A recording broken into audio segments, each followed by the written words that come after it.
నమస్తే ఫ్రెండ్స్, ఈరోజు ఒక విషయం మాట్లాడడానికి మీ ముందుకు వచ్చాను. ఈ విషయం మాట్లాడే ముందు నేను చెప్పాలనుకుంది ఏంటంటే, నేను చాలా భయస్తురాలిని. నాకు భయం అంటే ఎంత భయం అంటే, భయం అనే పదం పలకాలంటే కూడా భయం, నాకు కూర్చోవాలంటే భయం, నిలబడాలంటే భయం, ఫోన్ పట్టుకోవాలంటే భయం, సోషల్ మీడియా ఓపెన్ చేయాలంటే భయం, సోషల్ మీడియాలో వచ్చే కామెంట్స్ అంటే భయం, నాకు మాట్లాడాలంటే భయం, నాకు ప్రతిదీ భయమే. ఇప్పుడు కూడా భయం వేసి చాలా భయంతో భయంగా మాట్లాడుతున్నాను. ఏంటంటే, మొన్న ఈ వినాయక చవితి మండపాలు వాటికి సంబంధించి అడుగడుక్కి డబ్బులు, మైక్ సెట్లకు డబ్బులు, వీటన్నిటి మీద ఒక 10-20 రోజుల క్రిందట మన హోమ్ మినిస్టర్ అనిత గారు ఒక వీడియో పెట్టడం జరిగింది, ప్రెస్ మీట్ పెట్టడం జరిగింది. దాంట్లో చాలా నీట్గా ఆవిడ మెన్షన్ చేయడం కూడా జరిగింది.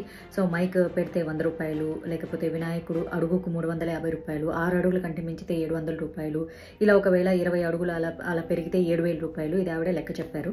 వినాయక చవితి రోజు రాత్రి నేను వీడియో చూడడం జరిగింది. నాకు ఎవరో పంపిస్తే నాకు సహజంగా చాలా కోపం వచ్చింది. అది వైసీపీ గవర్నమెంట్ ఉన్నప్పుడు ఇదే ఏడుపులు ఏడ్చి, ఇదే బాధలు పడి, ఇదే కష్టాలు పడి, ఓకే డిఫరెంట్ చోట్ల కష్టపడే కంటే సింగిల్ విండో పెట్టారు, 5 విధానాలు కలిపి చోటు తీసుకొచ్చారు. ఆ విషయంలో చాలా సంతోషం. ఎందుకంటే మంచి పని చేస్తే నేను ఎవరినైనా అప్రిషియేట్ చేస్తాను. సో నాకు మంచి పని కాదు అనిపిస్తే నేను ఖచ్చితంగా క్రిటిసైజ్ చేస్తా, పాయింట్అవుట్ చేస్తాను.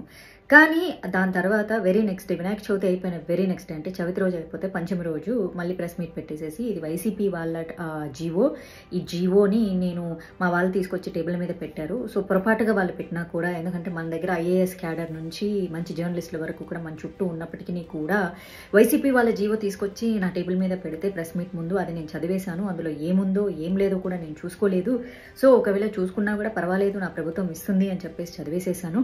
సో దాని తర్వాత వచ్చేసేసి చంద్రబాబు నాయుడు గారి దగ్గరికి వెళ్ళిన తర్వాత 4 అక్షింతలు వేసి, ఇవన్నీ పెట్టొద్దమ్మా, ఆల్రెడీ వైసీపీ ప్రభుత్వంలో ఇలా సంకనాగిపోయిందని చెప్పేసి హిందువులందరూ ఏడుస్తుంటే మళ్ళీ నువ్వు ఇది పెట్టి మన సంకనాగించొద్దని చంద్రబాబు నాయుడు గారు చెప్పిన తర్వాత దాన్ని అన్ని గవర్నమెంట్ ఆఫీసులకు సర్క్యులేట్ చేయడం జరిగింది. కానీ దాన్ని నేను మీ ముందుకు వచ్చి ప్రెస్ మీట్ పెట్టలేదు. ఎందుకంటే ప్రెస్ మీట్ పెడితే మళ్ళీ ఒకవేళ సర్క్యులేట్ కానీ గవర్నమెంట్ ఆఫీసుల నుంచి డబ్బులు వచ్చే అవకాశం ఉంటుంది కదా అని చెప్పారు. నేను ఇది క్రిటిసైజ్ చేస్తున్నానండి. ఆవిడ అలా చెప్పలేదు. యాక్చువల్గా చంద్రబాబు నాయుడు గారు వద్దని చెప్పారు, గవర్నమెంట్ ఆఫీసులకి పాస్ చేసేసారు అని. బట్ వెరీ అన్ఫార్చునేట్ థింగ్ ఏంటంటే, అందరూ డబ్బులు కట్టేశారు. అనిత గారు, మీకు తెలుసో తెలియదు అమ్మా, అందరూ డబ్బులు కట్టేశారు. మా చుట్టాలు ఆంధ్రప్రదేశ్లో రకరకాల చోట్ల మండపాలు పెట్టుకోవడానికి డబ్బులు కట్టేశారు. కరెంటు బిల్లులు కట్టడానికి ఎవ్వరికీ ఎలాంటి సమస్య లేదు. ఓకేనా? అడుగు చొప్పున డబ్బులు కట్టాలంటేనే మనకు బాధేస్తుంది, మాకు బాధేస్తుంది. అర్థమవుతుందా? సో దాని మీద నేను మాట్లాడడం జరిగింది. అయితే ఇక్కడ మనం మాట్లాడుకోవాలి టీడీపీ కార్యకర్తల గురించి. సో టీడీపీ కార్యకర్తల గురించి మాట్లాడేటప్పుడు నేను బీజేపీ కార్యకర్తల గురించి మాట్లాడతాను, ఎందుకంటే నేను కూడా బీజేపీ కాబట్టి. మా బీజేపీలో నాయకులు తప్పు చేస్తే ప్రశ్నించే హక్కు అపోజిషన్ పార్టీల కంటే ముందు కార్యకర్తలకు ఉంటుంది. నేను కూడా బీజేపీ కార్యకర్తను కాబట్టి ప్రశ్నించే హక్కు మాకుంటుంది. మాకు మా పార్టీ అధికారం ఇచ్చింది. తప్పు చేసినా సరే భజన చేస్తూ కూర్చో అని చెప్పేసి మా పార్టీ మాకు ఎప్పుడు చెప్పలేదు, మాకు నేర్పించలేదు. మీరు బాగా అబ్జర్వ్ చేస్తారో చెయ్యండి, ఏ పార్టీ నాయకుల్ని కూడా ఆ పార్టీ కార్యకర్తలు ప్రశ్నించరు. కానీ బీజేపీలో నాయకులు తప్పు చేసిన, ఆఖరికి ప్రధానమంత్రి తప్పు చేసినా సరే ప్రశ్నించే హక్కు అధికారాలు మాకున్నాయి. బీజేపీ కార్యకర్త అంటే ప్రధానమంత్రి కంటే చాలా పెద్ద పోస్ట్ అని ప్రధానమంత్రి గారు కూడా చాలాసార్లు చెప్పడం జరిగింది. అది మాకున్న పవర్. కానీ మా వాళ్ళు బయట పార్టీలను విమర్శించరు, సొంత పార్టీ వాళ్ళని విమర్శించుకుంటారు. మేము కూడా అలయన్స్లోనే ఉన్నామమ్మా ఆంధ్రప్రదేశ్లో. టీడీపీ కార్యకర్తలందరికీ చెప్తున్నా, మొన్న పవన్ కళ్యాణ్ గారిని అమ్మ నా బూతులు తిట్టారు. ఇప్పుడు ఆయన అలయన్స్లోకి వచ్చారని చెప్పేసి కాస్త సైలెంట్గా ఉన్నారు. అటు ఇటు జరిగిందనుకో ఆయన్ని అమ్మ నా బూతులు తిట్టడానికి, ఆయన పిల్లల్ని తిట్టడానికి మళ్ళీ టీడీపీ కార్యకర్తలు రెడీగా ఉంటారు. అలయన్స్లో ఉన్నా కూడా నేను చెప్తున్నాను. సో ఇది అయిపోయిందా? ఇప్పుడు నేను చెప్తాను. వైసీపీ కార్యకర్తల్ని, వైసీపీ సోషల్ మీడియాని, టీడీపీ సోషల్ మీడియా అమ్మ నా బూతులు తిట్టింది కదా, మహిళల్ని తిట్టే సంస్కారం మీకు ఎక్కడి నుంచి వచ్చింది? మేమెవరిని అలా తిట్టము, మాకు అలాంటి కల్చర్ లేదు. చిచ్చి వైసీపీ సోషల్ మీడియా ఎంత దరిద్రంగా ఉన్నారు, వైసీపీ లీడర్లు దరిద్రంగా ఉన్నారు, మినిస్టర్లు దరిద్రంగా ఉన్నారు, అందరూ భయంకరంగా ఉన్నారు. మహిళల్ని తిట్టడం ఏంటి? మేము మహిళల్ని గౌరవిస్తాం, పూజిస్తాం అంటున్నారు. ఈరోజు అనిత గారి ఫ్యాన్స్, టీడీపీ అభిమానులు, కార్యకర్తలు నన్ను సోషల్ మీడియాలోకి వచ్చి నువ్వు ఎల్లువు, నువ్వు అది, నువ్వు డాష్, నువ్వు అది మూసుకో, నువ్వు కే మూసుకో, నువ్వు డాష్ మూసుకో, నువ్వు ఎం మూసుకో, ఇన్ని మాట్లాడుతున్నారు టీడీపీ సోషల్ మీడియా. నేను కూడా బీజేపీలోనే ఉన్నాను కదా. సో మీరు నా నుంచి ఏం ఎక్స్పెక్ట్ చేస్తున్నారు? ఆంధ్రప్రదేశ్లో ఉన్నటువంటి మా 8 మంది బీజేపీ ఎమ్మెల్యేలాగా నువ్వు కూడా నోరు మూసుకొని ఉండు. సో నీకు మాట్లాడే అధికారం లేదు.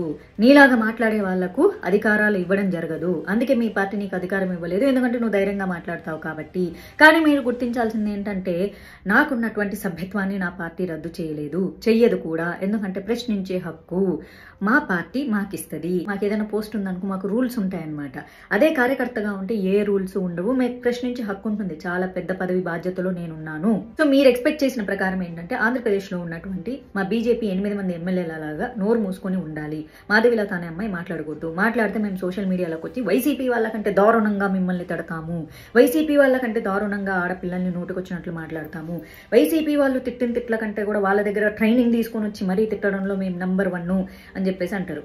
ఆడవాళ్ళ ఫోటోలు పెట్టుకుంటున్నారు, మలయాళీ యాక్ట్రెస్ల ఫోటోలు పెట్టుకుంటున్నారు, లాక్డ్ ప్రొఫైల్స్ పెట్టుకుంటున్నారు. వచ్చి అనితమ్మని తిడతావా, టీడీపీ మీద కామెంట్స్ చేస్తే బాగుండదు, అది చేస్తే బాగుండదు, ఇది చేస్తే బాగుండదు అని వార్నింగ్లు ఇస్తున్నా. నేను ముందే చెప్పాను కదా, నాకు చాలా భయం. ఇప్పుడు భయం వేసి భయంతో కూడినటువంటి భయంతో భయానకంగా భయానికి భయం కలిగించే విధంగా నేను మాట్లాడుతున్నాను తెలుసా. నేనేం మాట్లాడుతున్నాను మీకు అర్థం కావట్లేదు కదా, అర్థం అవ్వదు. ఎందుకంటే నాకు భయం వేసింది కదా, నేను భయంతో మాట్లాడుతున్నాను.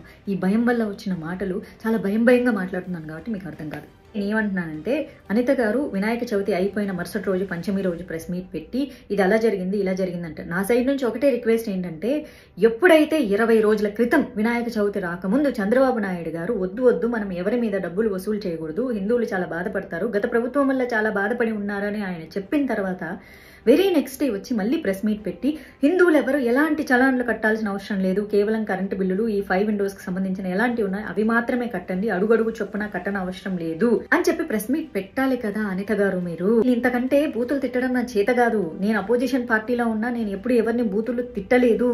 టీడీపీతో మేము అలయన్స్లో లేకముందు కూడా నేను ఎప్పుడు బూతులు తిట్టలేదు. బూతులు తిట్టడం నా సంస్కారం కాదు. మహా అయితే సర్కాజంగా మాట్లాడతాను తప్ప. రోజు ఆంధ్రప్రదేశ్లో చాలా మంది చలాన్లు కట్టారు.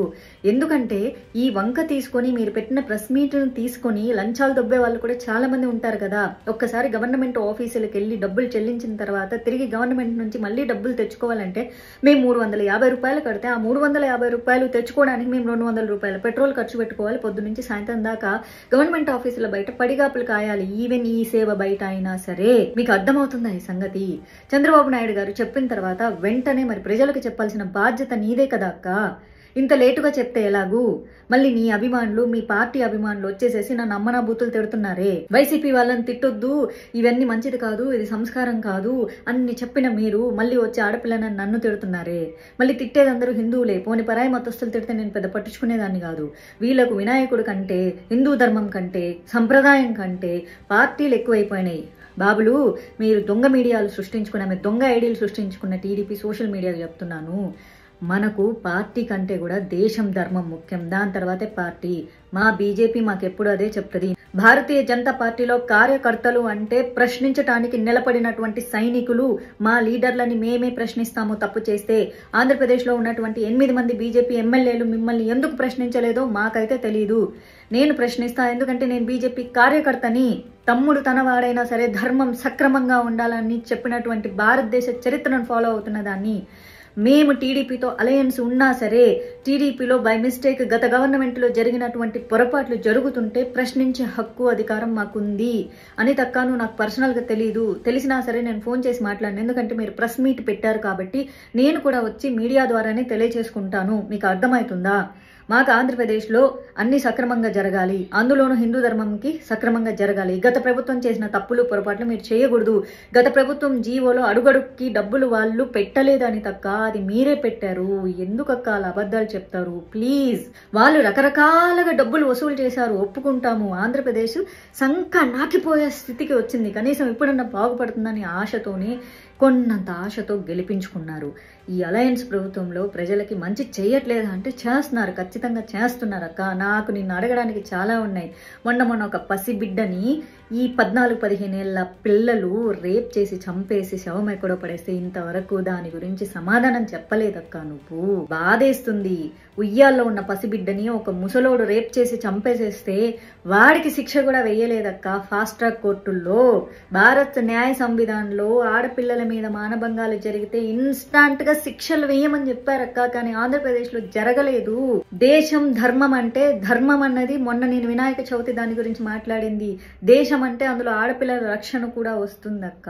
టీడీపీ అభిమానులు, మీ ఇంట్లో కూడా ఆడపిల్లలు ఉంటారు, మీ ఇంట్లో దేవుడు ఉంటాడు, మీ ఇంట్లో కూడా గణేశుడు ఉంటాడు. తిట్టేటప్పుడు కొంచెం ఒళ్ళు దగ్గర పెట్టుకొని తిట్టండి. మీరు తిట్టడం వల్ల నాకు వచ్చే నష్టం ఏం లేదు. నాకు అన్ని ఆశీర్వాదాలు. ఆయన ఉన్నాడు చూడు, ఆయనే నన్ను శాసిస్తాడు, ఆయనే నన్ను రక్షిస్తాడు. మీరు తిట్టే తిట్లు నేను రిసీవ్ చేసుకుంటేనే అవి నా అవుతాయి. నేను రిసీవ్ చేసుకోలేదంటే అవి తిరిగి మీకే వస్తాయి. అంటే ఆకాశం మీద ఉమ్మేస్తే మన ముఖం మీద పడ్డట్టు మీరు తిట్టే తిట్లు ఆయన నా దగ్గరికి చేరనివ్వడు. మీకు అర్థమైందా? ఇంతకంటే గొప్పగా భయపడుతూ నేను చెప్పలేను. ఎందుకంటే నాకు భయం వేస్తే నేను చాలా ఎక్కువ మాట్లాడతాను. భయంతో చెప్తాను. Thank you.